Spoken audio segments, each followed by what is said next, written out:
The federal government has approved the exemption of federal universities, polytechnics, college of educations and other tertiary institutions of learning from the integrated payroll and personnel information system.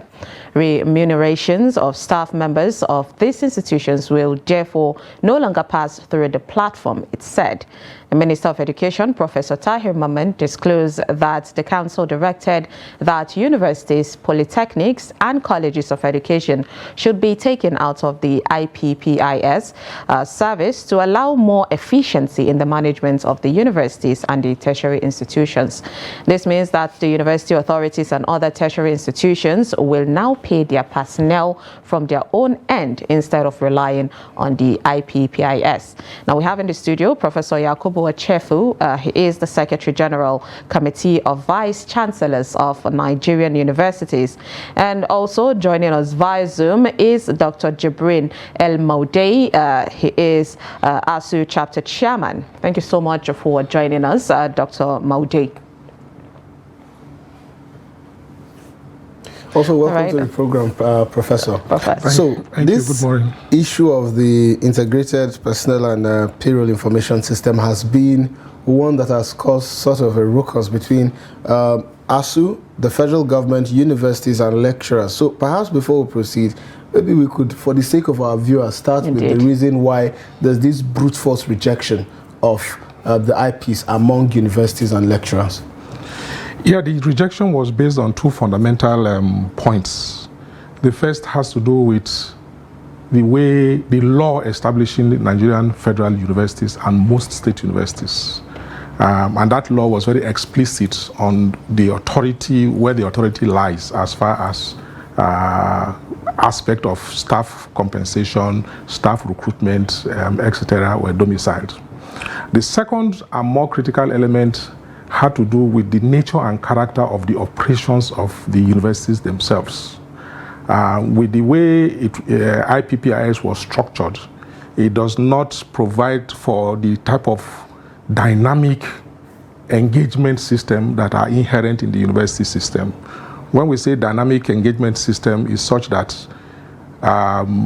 university traditions are over 1,000 years old, and there are certain things that we do that are unique to the university system. For example, the course allocation and teaching methodology is unique. So you are a lecturer, you are hired on a tenure, on a contract basis to teach a number of courses. If along the line these courses are put in the situation whereby the person teaching those courses is not available readily, the university quickly engages other techniques of hiring adjunct staff, temporary staff, to teach that particular course per semester so that there is no backlog in the whole process. Now, the way IPPIS is structured, you cannot even do that at all. You know, you have to be a tenured staff of a university to be captured in the IPPIS payroll. And so issues like sabbatical staff, contract staff, adjunct staff, you know, did not have any particular role to play. And these categories of staff play a major role as far as this staffing structure of the university system is concerned. So this is where the brute opposition, as you call it, came from.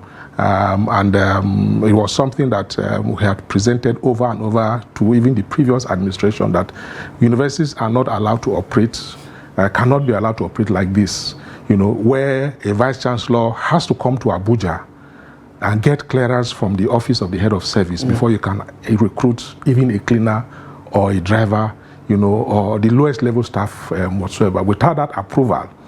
And then clearance from head of service to go to Accountant General office to be captured on IPPIS. You cannot recruit anybody for the federal university system. So it tampers with the autonomy of these universities. That's why, what is what I meant by the law. All right, let's talk to Dr. Maude, who is on the standby via Zoom. And now, Doctor, let's talk about how we've seen, you know, other countries, you know, try this IPPIS, and it worked for them. And one of the things that made the federal government to implement this system in Nigeria is because they wanted the services to make sure it brings out transparency, you know, in the civil service, you know, job. So Why do you think it is not working in Nigeria? Well, thank you very much for giving me this opportunity. It's not working in Nigeria simply because the way and manner the universities are structured, IPPIS is not structured to address these issues. Just as Prof mentioned, there are things that are unique to our Nigerian universities, which IPPIS is not willing to. And apart from that, I want Nigerians to know that even the IPPIS itself, it is software developed by an American company brought into Nigeria. And I doubt much if there's any one university in America that is using the same IPPIS that we're using in Nigeria. A simple problem that you need to address with the university, you have to go to Abuja to address them. Up to now, there are deductions that are made from our salaries, which are supposed to be paid. They call them third-party deductions. Up to now, we are still having challenges with IPPIS. Up to now, our check-up dues for universities, which are supposed to give remit to national, and we use the remaining ones for our branches, we still have a problem in those remittances. IPPIS is not good for us. Apart from that, we have to be paying money year in, year out to the company in America, while the services provided is not good. It's not even good for us in the academia. It's not even good for any other person who's working elsewhere in Nigeria.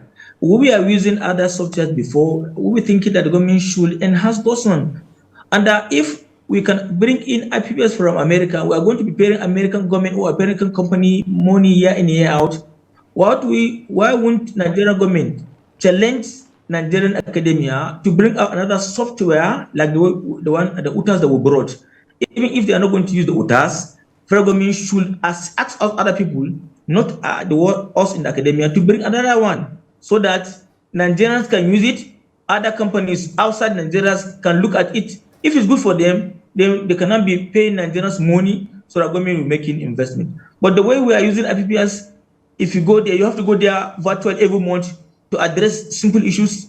For a vice chancellor to appoint any other person, vice chancellor needs to go to Abuja. It is not good for our universities. That's why we have a lot of problems. Year in, year out, anytime they conduct audit, they will tell you that they realize there are a lot of ghost workers that have been captured in IPPIS. And one of the reasons why they brought IPPIS is to address the issue of misappropriation of funds, ghost workers issues. Now with it, we are having more ghost workers, we have more challenges, we have more issues. The universities are not working effectively and efficiently as expected. Then what is the need for having IPPIS? If those issues that we have before, the alleged problems are not being addressed, we're having more and more problems. Up to now, the system is not close to become perfect and efficient. All right, Professor Yakubu. Now, university staffs and lecturers have been exempted from the IPPIS. The university lecturers came up with their own system, the UTAS, University Transparency Accountability System. But then again, it has not come on board. So what's the current situation? What are expected plans for the future? Well, for now, we cannot readily say because the operational guidelines, the official guidelines on the next steps have not been released by the Federal Ministry of Education and the National Universities Commission, which is the regulatory agency. Just like the ASSU chair said, there were other methodologies of paying salaries that were in place before IPPIS came on board. And when IPPIS could not meet the nitty-gritties of the university system, the unions went and developed their own software, which was found to take care of those lapses that were found in IPPIS. So whether that will be adopted as a unique payment platform for universities, we are yet to see.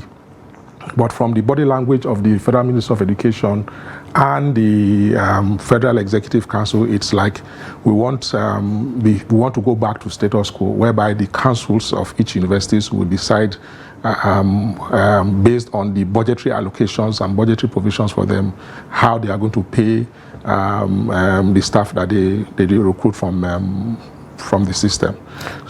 Okay, Prof. Now, you see, Dr. Elmaude mentioned something, that this IPPIS system was designed by probably Americans from outside Nigeria. Now, isn't this sort of an insult, seeing that our ivory towers are supposed to be not just citadels of learning, but domiciliary for research and all sorts, of scientific breakthroughs. Isn't this sort of an indictment, or an insult, if I would say, on university lecturers, professors as yourself, who have spent time and committed years of resources and learning, into the university system, only for the federal government to chalk down into your throat the IPPIS system, which doesn't even come from Nigeria in the first place? We have a relationship based on a triple helix framework, whereby university, that is academia, government, and industry, are supposed to interface to solve problems in Nigeria. And that relationship is supposed to be a symbiotic one. But unfortunately, in implementing that relationship, we find that third-party organizations, and with the case of IPPIS, the World Bank, came into play to say, this was during Obasanjo's tenure as president, came in to say, look, the federal government of Nigeria doesn't have a comprehensive database of all its workers, and that they needed to put all the workers on that comprehensive database. This is where the foundation was set. That at that time, each ministry and MDA was doing things differently, and so there was a lot of rot in the system. So World Bank supported the office of the Federal Ministry of Finance through the Office of the Accountant General to set up this platform to put everybody who is earning salary based on federal government sources on that platform. So they started onboarding first the ministries and the other agencies. And at that point, the Nigerian companies were invited to bid to develop that platform. And I know that a number of Nigerians bidded. Just like you have the TSA platform that is being run by a Nigerian technology firm. A number of Nigerians bidded, but the reason, the political decision to give the platform to a non-Nigerian company, I am not privy to. But yes, I agree with you that we have the capacity, and we have done it before. For example, the Committee of Vice Chancellors worked with the directors of ICT of Nigerian universities to develop a plagiarism detection software that is unique to Nigerians, called Eagle Scan. This was because the Turnitin program, that is an American program that is a global leader, does not take into consideration the unique idiosyncrasies of our own plagiarism environment. So we built our own, it is working, and Nigerian universities are using it. So there's the capacity to do so is not in doubt. It's just the political will to engage the actors that are in doubt. And I think part of what this current government is doing is to say, look, let us go back. That was why NITA was set up. Let us go back and see how we can use our own local technologies to drive this process forward. All right, let's hear from Dr. Elmaude. What would you say have been, the reactions of, the academias on the decision of the federal government, considering that we know that the IPPIS was not the only, issues that the lecturers had. There is also the arrears of 7-month salaries that were deprived. So would you say that this initiative of the federal government to take this first step of, taking away the IPPIS is something that you people welcome, and is there hope or anything on the table, for the other issues that you have? Well, we, as as expected for Nigerians, in 20, the federal government were not of this IPPIS. However, the last administration, simply because of the political will of addressing those issues, they now brought the issue of IPPIS. We have already passed that in 2016. We have provided evidences, and we should not be enrolled into IPPIS, and it was accepted by the federal. We were thinking that was to be forced. So as far as we are not, is expected to do, and it's a plus for this one. However, since we have a professor now, Ministry of Education, we are hoping that address the remaining issues as soon as possible. The issues are the issue of revitalization of Nigerians. During Dr. Gutan, he set a committee. The committee went around all Nigerians and they gave him a budget of 1.3 as the minimum money needed to revitalize our universities. After that time, Nigerian universities, 200 billion. Money is 1.1 trillion. We're talking about 2016. Now we're in about to enter 2024. The 1.1 trillion of 2016 cannot make any difference now.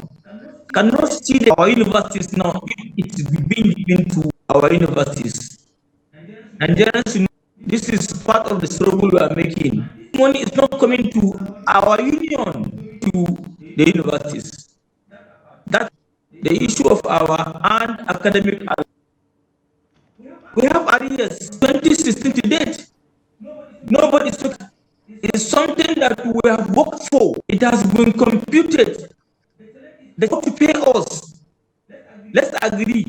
Government say, okay, we have not worked for 8 months or thereabout. So because of no work, no pay, no work, no pay. However, government should know. Later, we are being paid 3 things: for teaching, research, and for community services. In months, truly, we have not taught classes, but we have done researches, done community services. We are supposed to be paid these 2 things out of the 3. But if the government agreed or decided not to pay us, however, what about our unacademic?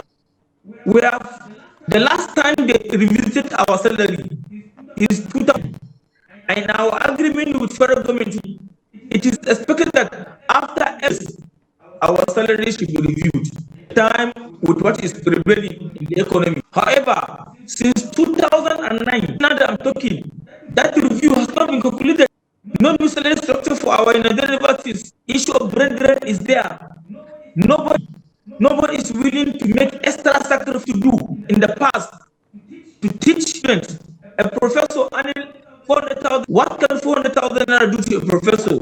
Give him the stable mind needed. Such bring new innovations so that and teach students. These are the things we for current administration to please invite us.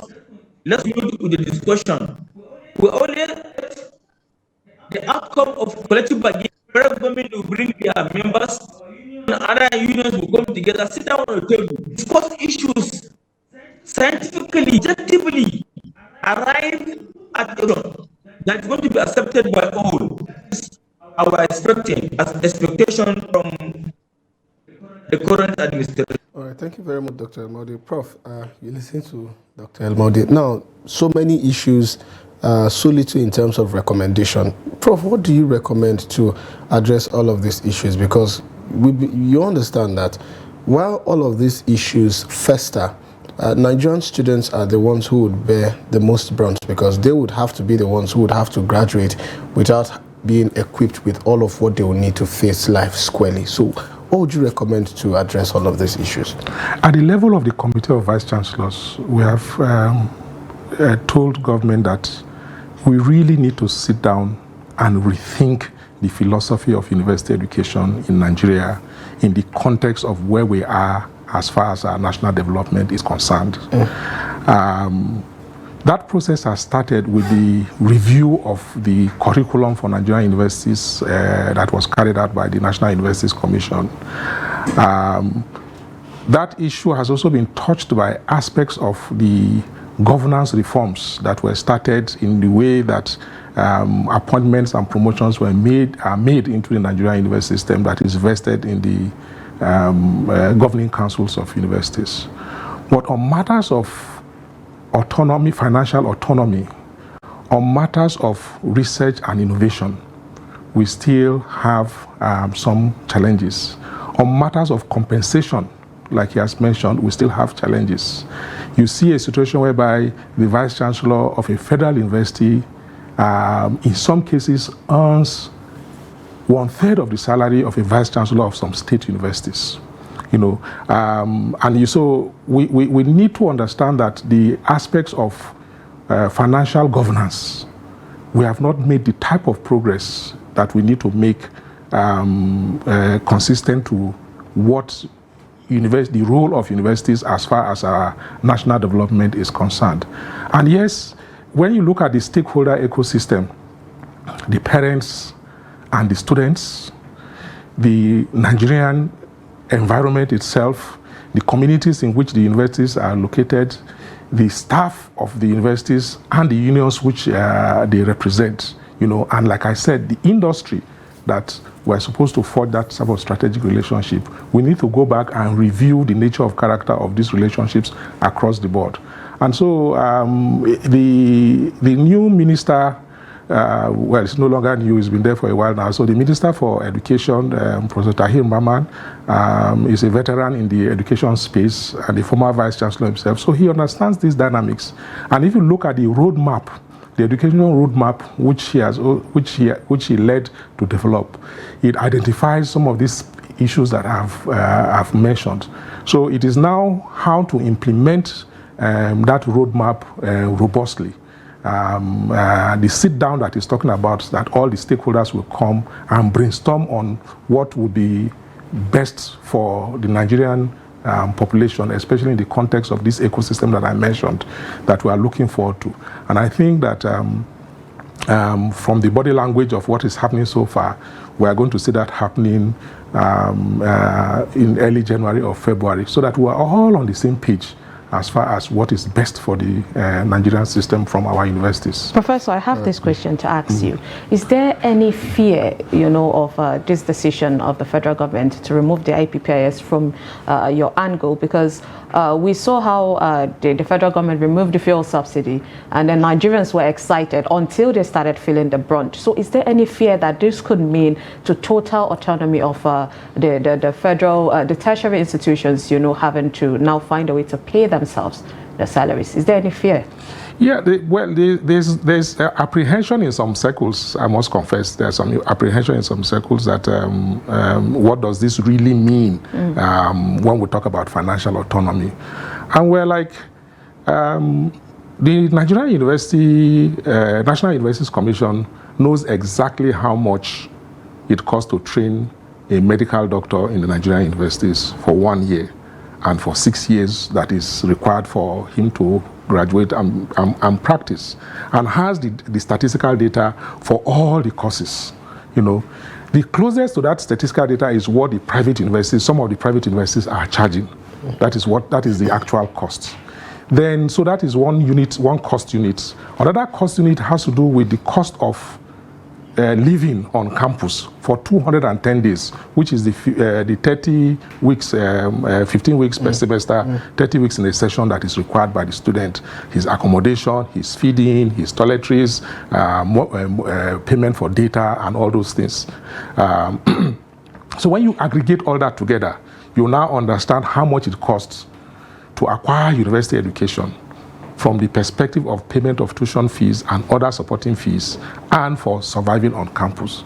So when we understand these numbers, we'll now be able to say, okay, what would be the best model for funding it?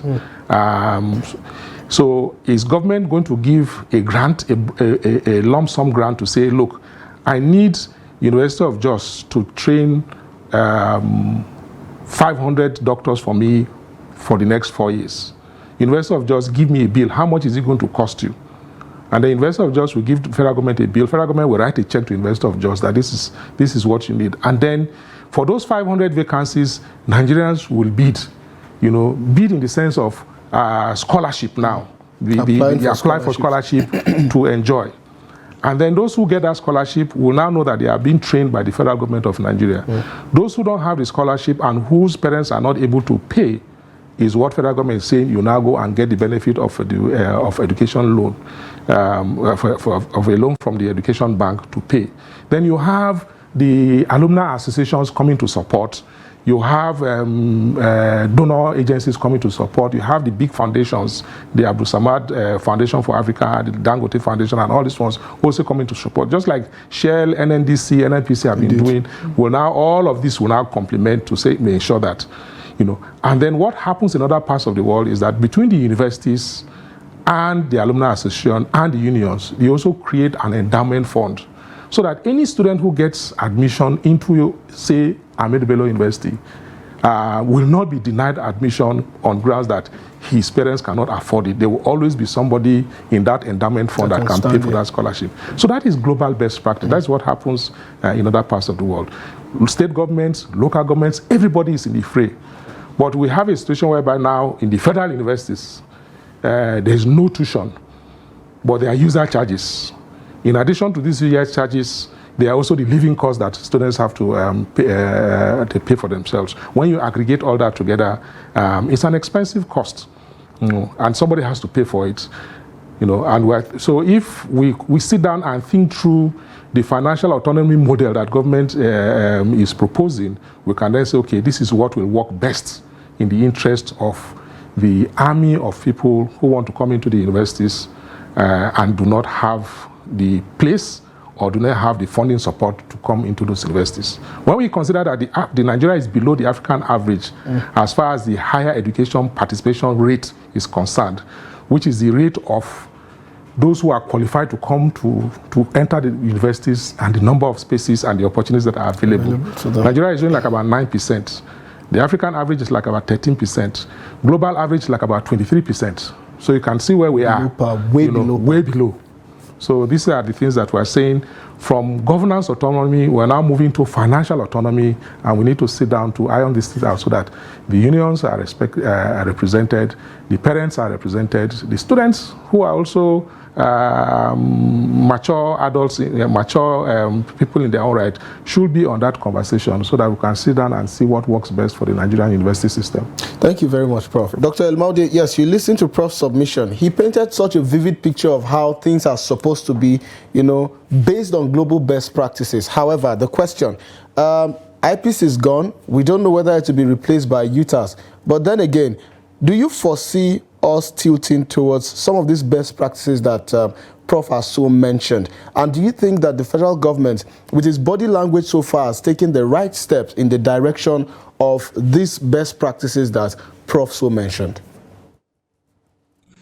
Well, for us to succeed, to be like a truly that has a good university system, those things mentioned by Prof are supposed to do. However, the government seems not to have that right thinking that Prof mentioned. The economy is bad. Everything is not going as expected. People are not happy. Workers are not. Everything is very hard. Now, it is the responsibility of the government to begin to really be putting things in an orderly manner to be followed. Protocols and procedures get there. We cannot jump overnight and get to other universities around. We are expected to, in order, and begin to address on how things are going to be done. Now, we have not seen any sign,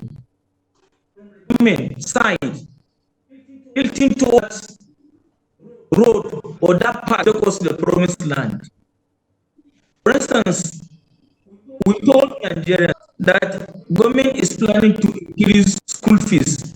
For now, paying is exactly what Prof. They are just paying services fees. No one has started paying tuition fee.